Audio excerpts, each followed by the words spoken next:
On devrait pouvoir voir jusqu'à la pointe. Va nous falloir une éternité pour explorer toute l'île. On ne sait même pas encore si c'est une île, Franz.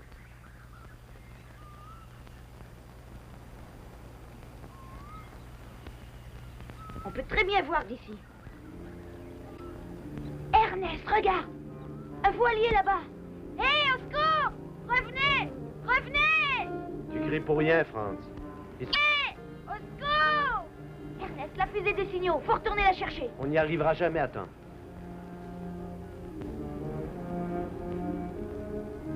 Qu'est-ce que c'est? Là, près de la grève. Probablement un vieux baril laissé par le naufrage. Non, je n'en suis pas certain. Il y a quelqu'un à l'eau.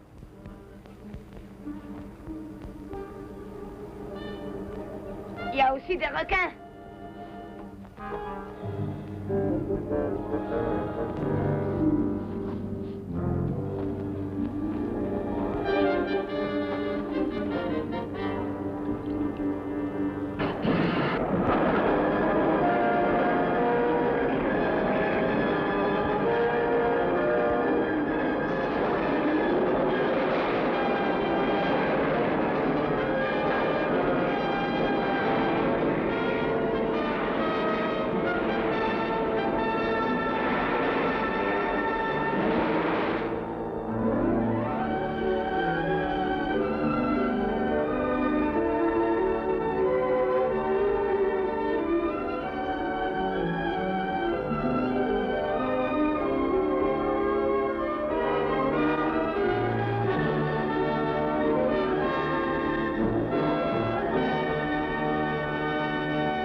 Regarde.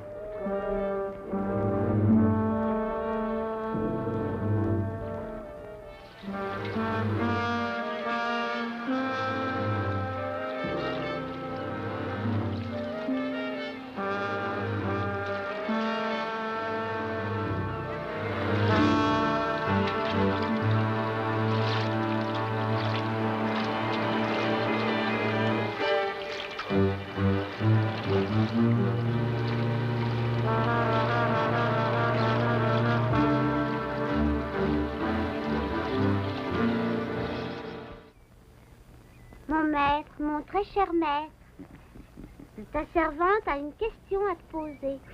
Nous t'écoutons.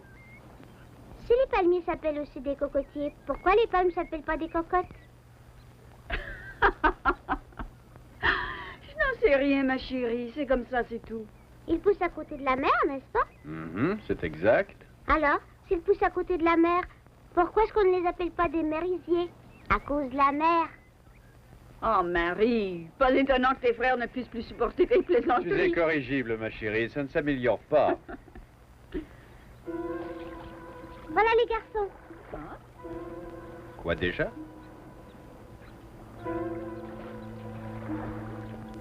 Ils ont quelqu'un avec eux. On l'a trouvé flottant à la dérive, sur des barils. Il doit venir du bateau. Un bateau? Ils nous ont pas vus. Transportons-le à la maison. Le 13e jour d'août de l'an de grâce 1801.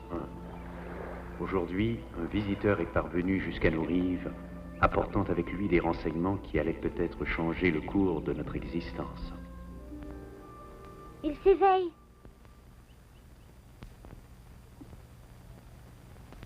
Comment te sens-tu, mon garçon? Non, non, reste calme. Mon père. Où est mon père? Où est mon père? Est-ce que ton père était avec toi à bord du bateau? Non, il est ici dans son village. Quel est ton nom, mon garçon? Como. Vous voulez dire à mon père que je suis là? Il est mort de fatigue. Je ne sais plus où il est. Como, il n'y a personne sur cette île à part nous. Mais je sais qu'il est là. Je l'ai vu. La couronne. La couronne. Comment il faut que tu te reposes? Oui, venez, laissons-le dormir.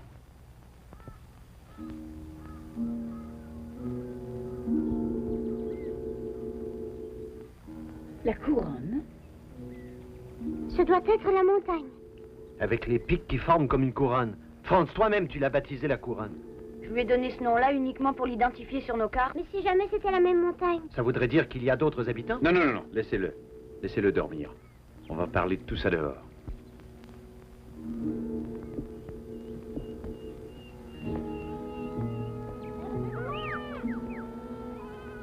Mais il faut que nous y allions.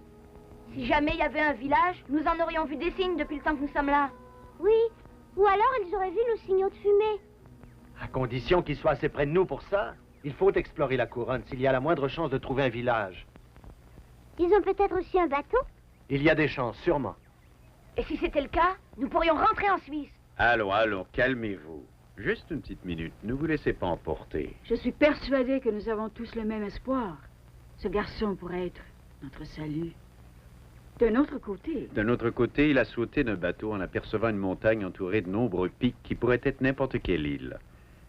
Le pauvre garçon est peut-être aussi perdu que nous. Pour l'instant, je sais que nous avons des centaines de questions et des centaines d'espoirs. Nous ferions mieux d'attendre l'histoire de Como quand il se réveillera.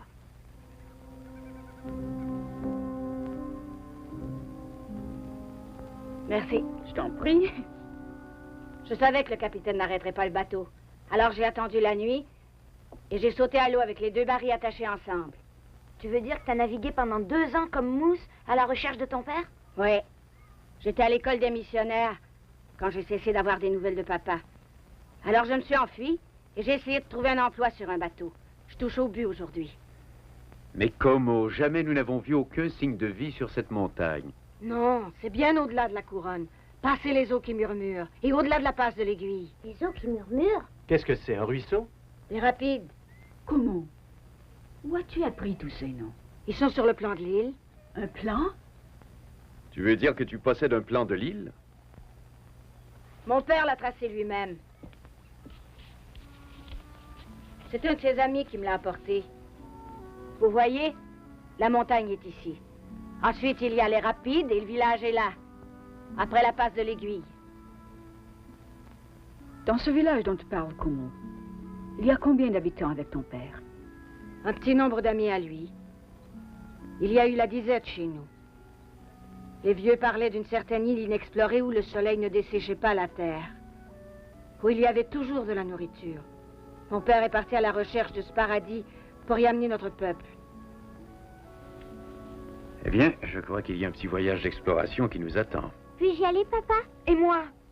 Nous devrions tous y aller. L'ascension de la couronne est déjà un sérieux problème en soi. En plus, on ne connaît pas le pays au-delà, ni les périls qui nous y attendent. Non, je vais entreprendre le voyage avec Franz et Como, bien sûr. Toi, Ernest, tu resteras ici avec ta mère et Marie. Ah. J'ai suffisamment à faire pour ne pas m'ennuyer. Je vais vous préparer les provisions.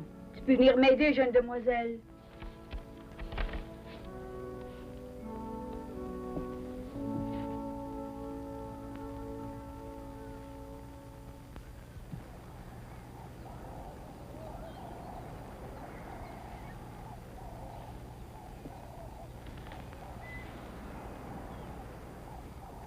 Il sera là, monsieur Robinson. Je suis persuadée que mon père sera là. J'aimerais beaucoup rencontrer ton père, Como. J'espère que nous le trouverons. Vous espérez? Je sais que je trouverai mon père, monsieur Robinson. Rien au monde ne pourra m'en empêcher. Je te le souhaite.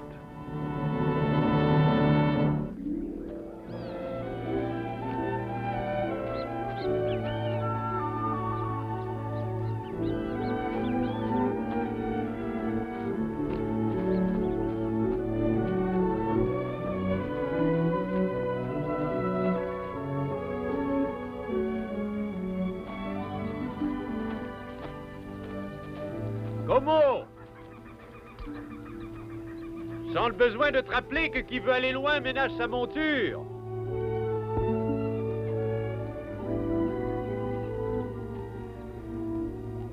Como, notre ami de fraîche date, avait placé tous ses rêves et ses espoirs dans cette expédition. Il semblait impossible à imaginer qu'un village puisse exister ici et avoir des communications avec le monde extérieur. Mais ses rêves et ses espoirs étaient maintenant devenus les nôtres. Ce voyage allait déterminer notre avenir aussi bien que le sien.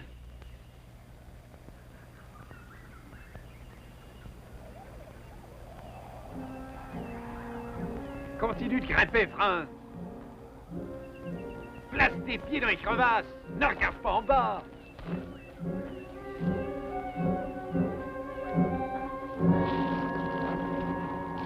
Très bien, Franz. Ne crains rien, je te tiens.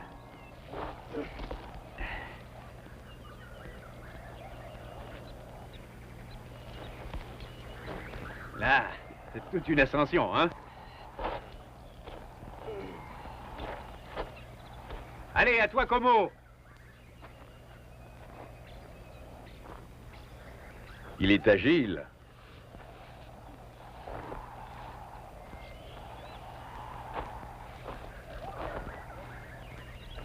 Bravo, Como. Tu fais ça tous les jours ou quoi? Le pire est passé. Pour ce qui est de l'ascension, tout au moins.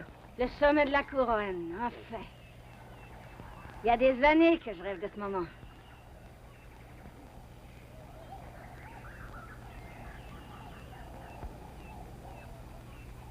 Est-ce qu'on ne devrait pas pouvoir voir les rapides d'ici? Oui. On ferait mieux de jeter un autre coup d'œil sur ton plan, Como. Attends un peu.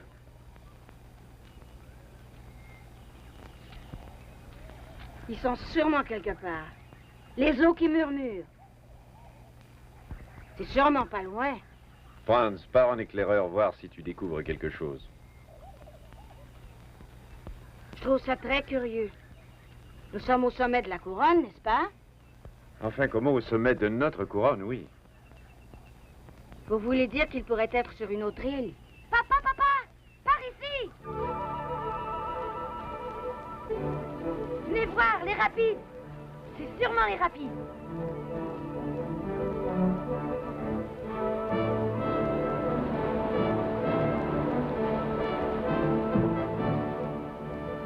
Les eaux qui murmurent. Le plus joli son que j'ai jamais entendu.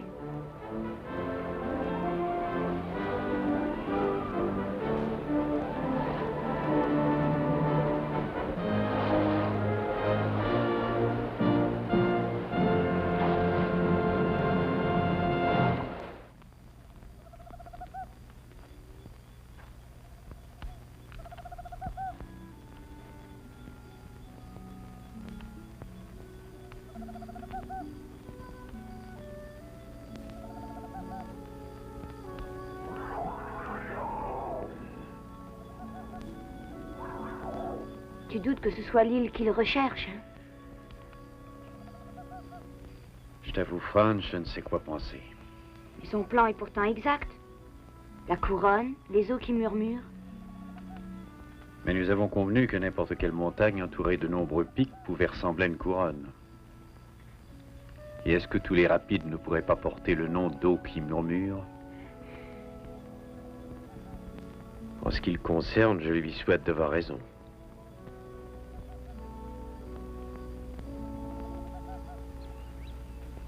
Durant 3 jours, nous avançâmes dans la jungle sur les terrains les plus dangereux que l'île pouvait offrir.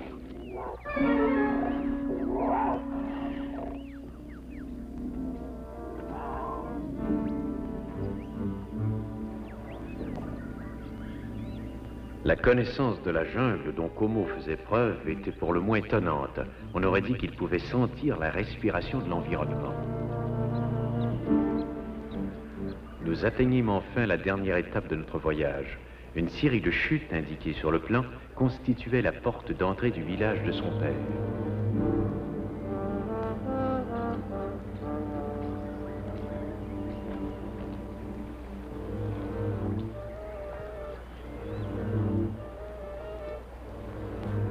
D'après le plan, nous n'avions plus qu'à descendre les chutes pour rencontrer un peu plus avant dans les terres la passe de l'aiguille qui devait nous conduire au village. Pour Como, c'était l'espoir de retrouver son père, et pour nous, l'espoir de revoir enfin notre chère maison en Suisse.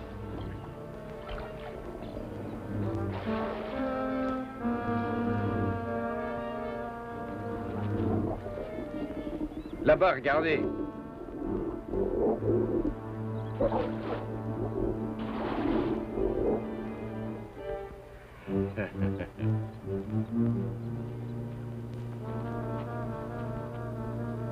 Il n'y a rien.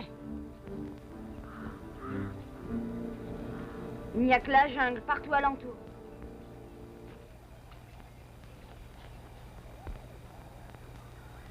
Rien que la jungle.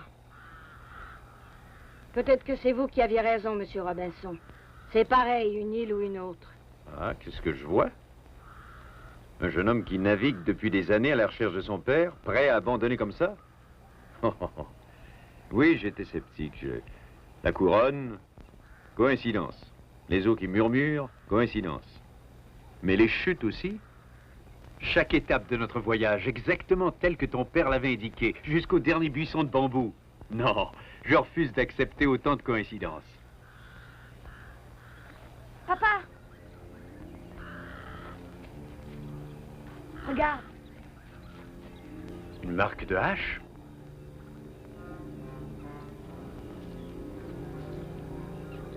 Une autre ici.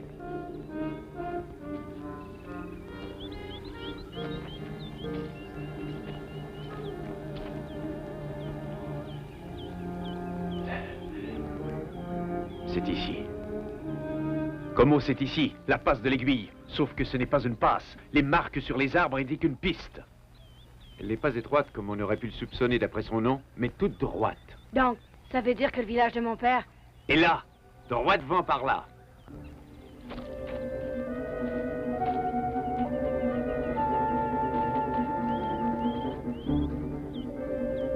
Papa!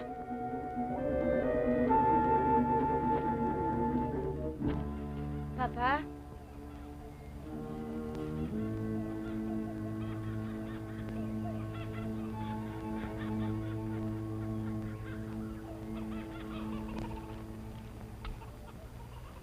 Il n'y a personne ici depuis assez longtemps.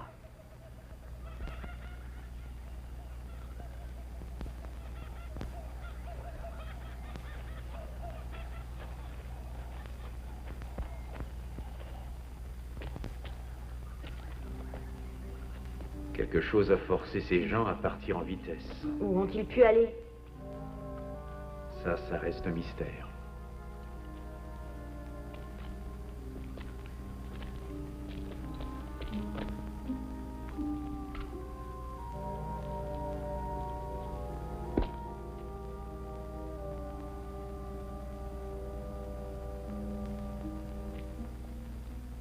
Le couteau de mon père.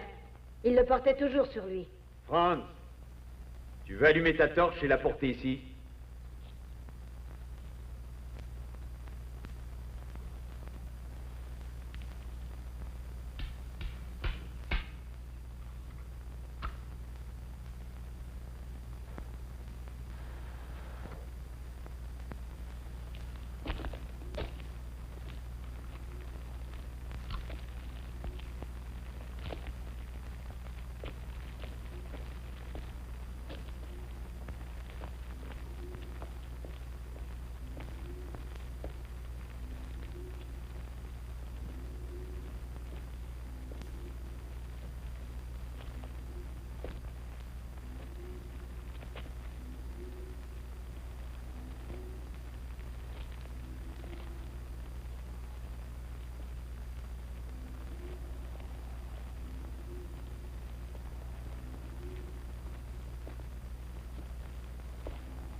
Qu'est-ce que c'est?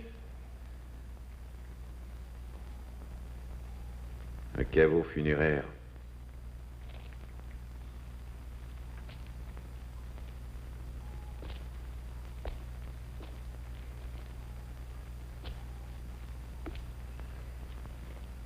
J'espère que ce n'est pas là qu'il retrouvera son père.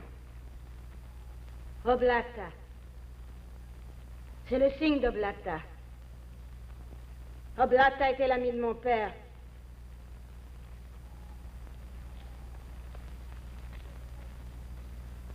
Celui-là est illisible. Mais ce n'est pas celui de mon père. Ce n'est pas celui de mon père. Mon père n'est pas ici. Quelqu'un a enseveli ces hommes. Et je suis persuadée que c'est mon père.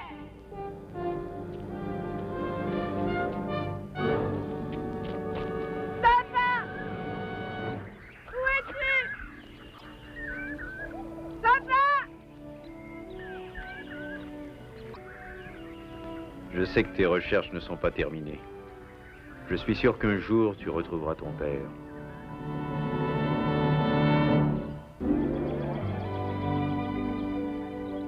Joanne, je persiste à croire que c'est trop dangereux.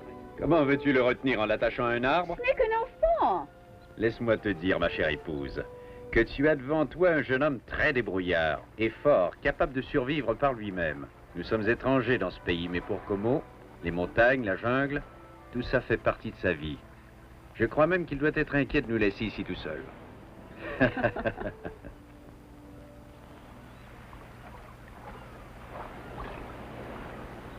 Alors, Como, tu as tout ce qu'il te faut à bord? T'es sûr que tu veux pas rester avec nous? Je n'ai pas encore retrouvé mon père. Tu me comprends? Tu sais, Como, tu peux toujours revenir chez nous. Si tu te sens fatigué ou seul, tu seras le bienvenu ici en tout temps. Merci, Madame Robinson. Je viendrai bientôt.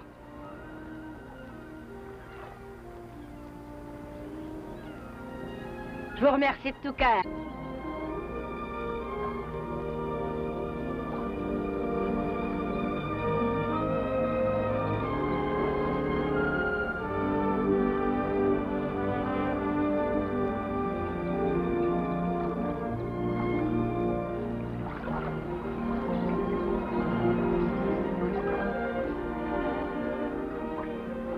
Chaque jour, nous apprenons à connaître davantage ce pays qui est maintenant devenu le nôtre. Il s'est produit quelque chose au village qui a forcé ses habitants à fuir en vitesse. Ils ont connu des périls qu'ils n'ont pu surmonter, des périls auxquels nous devrons peut-être faire face nous-mêmes un jour. Il nous faut accepter chaque jour tel qu'il se présente et espérer que tout ira bien.